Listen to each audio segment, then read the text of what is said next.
In this video series, we're talking about regression with mixed variable types, and we have been reviewing some of the concepts regarding the relationship of explanatory variables with a quantitative response variable, as well as the relation of explanatory variables with each other. And we're going to continue that now, talking about covariate interaction. Because interactions among covariates complicate the interpretation of partial effects.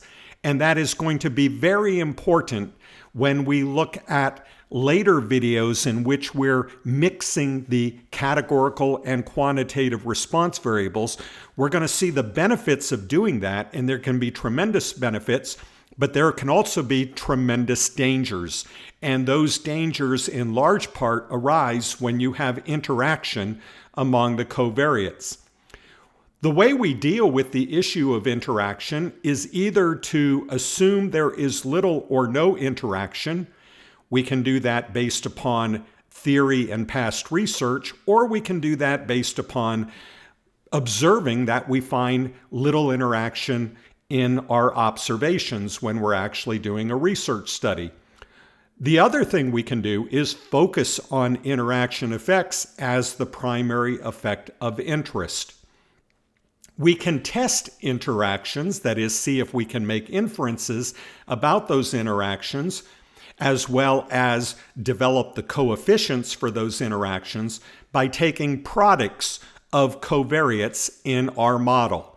So let's review this both for quantitative explanatory variables and for categorical explanatory variables before we move on to mixing the two, in which we're going to have to be concerned about whether or not there is an interaction.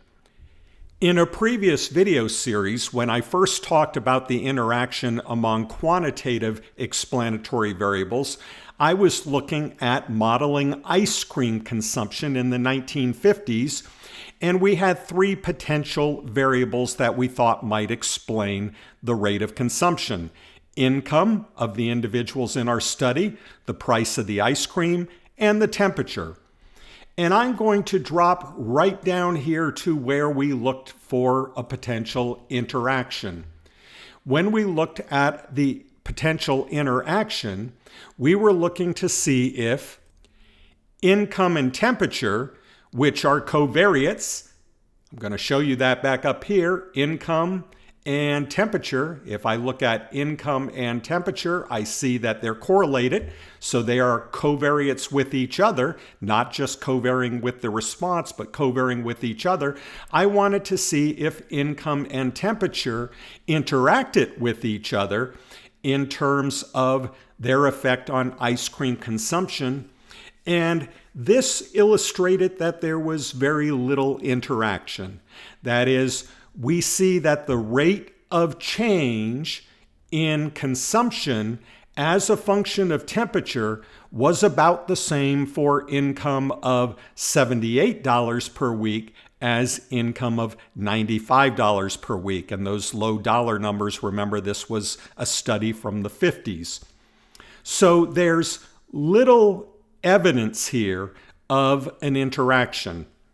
Now, one of the problems with doing studies in which you don't have a very large number of participants is that if you were to take another sample with a small number of participants, you could get very different results. And so the slopes of these lines could actually be changing. And so we do see an interaction with another sample. So that's always a problem that we have to consider, especially if we don't have large numbers of participants. Now, if I had large number of participants in the study, then I would expect that the lines that I'm looking at here are going to be fairly representative of what I would get if I did the study again. But in this case, I don't believe there was a large number of participants, and therefore I'm still making some assumptions here about getting the same kind of results if I do the study again when I say that there's little or no interaction. Is there little or no interaction with this particular sample? Absolutely. But I'm not concerned with just this particular sample. I want to model ice cream consumption as a function of income and temperature, regardless of the sample. And if I don't have a very big sample, those lines, those slopes can change just as means can change from sample to sample to sample. That is, there is sampling variability for all of our statistics, and the smaller the sample size, the higher the variability.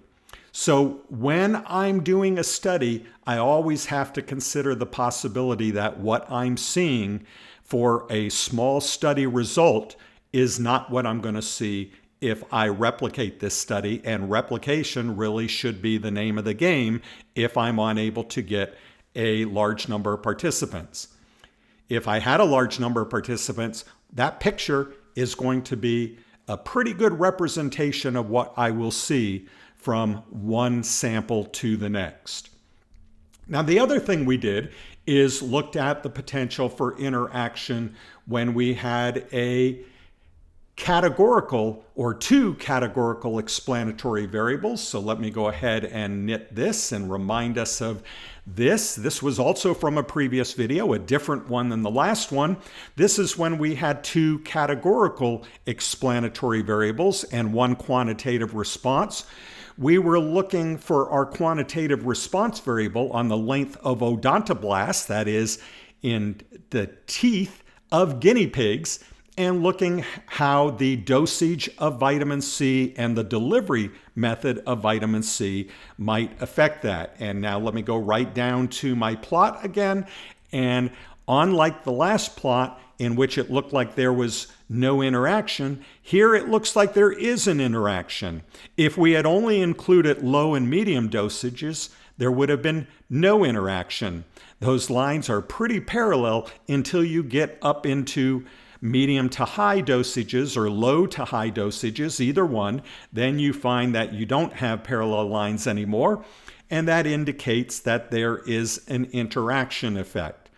And so the interaction of low and, or rather of dosage and supplement, the interaction of dosage and supplement is going to influence the effect on length of odontoblasts. That is, if I am going to talk about the effect of dosage, it depends upon what supplement I'm using.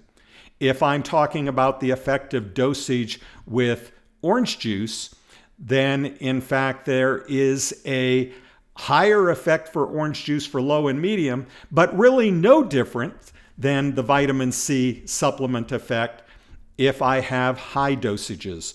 So the way I always describe interaction is when I ask the question, what's the effect of dosage on length of odontoblast? Or conversely, I could say, what's the effect of changing supplements on the length of odontoblast? If you have to answer that question with "it depends," then you are recognizing that there's an interaction. So here's an example of when there is an interaction. That's going to be important, again, for when we look at the types of analysis we can do when we have mixed variable types for our explanatory variables, and that's the subject of this particular video series. If I go back to my actual codes for both of these, you notice that in order to check for interaction, I actually had to take, and let's see if I can find it here. Here it is. In order to check for interaction, I actually have to take the cross product of the two variables, in this case income and temperature, that I was interacting. And the same is true when I'm checking for interaction with the growth of the odontoblast. I'm checking for the interaction of supplement and dose. And there I'm doing the cross product. The fact that I only have the cross product in there is because R is taking that as shorthand for you have to include the supplement and you have to include the dose as well. So it's actually creating a model that has both supplement and dose separately, as well as the interaction of those. So interactions among covariates complicate the interpretation of partial effects. That's the real takeaway, take-home message there. Dealing with the interaction can become complicated, especially when we have small sample sizes, because we don't know that there's no interaction when we see no interaction with a small sample size. And conversely, when we see interaction with a small sample size, we don't know that there really is in the larger population from which we drew our samples. So we can do those inferential tests, but the fact that you don't find interaction doesn't mean there's no interaction, unless, of course, you have a large sample size. And something that seems a little bit counterintuitive to people that I believe is the best case scenario, and that is to have very little interaction showing, but yet we have a very small p-value when we conduct our inferences. And you might say, wait a minute. If you have a small p-value on the interaction, let me go back here and illustrate this with some output here. Find my ANOVA table, there it is. So if you look back here at the interaction and say, what I would like to have if I'm going to show no interaction is a real small p-value. And then in addition to that real small p-value, I have these lines being almost parallel. Well, how could that happen? How could you have lines being almost parallel and yet have a small p-value for interaction? Doesn't small p-value mean there is an interaction? Yes, it does. But if the lines are almost parallel and it's very small, then I know that that small interaction I'm seeing is going to be stable. That is something that I can infer to the population, as opposed to if I have a large p-value and lines that are almost parallel. Well, that large p-value and lines that are almost parallel means I'm not sure. I'm not sure about the stability of that those slopes might change when I get another sample.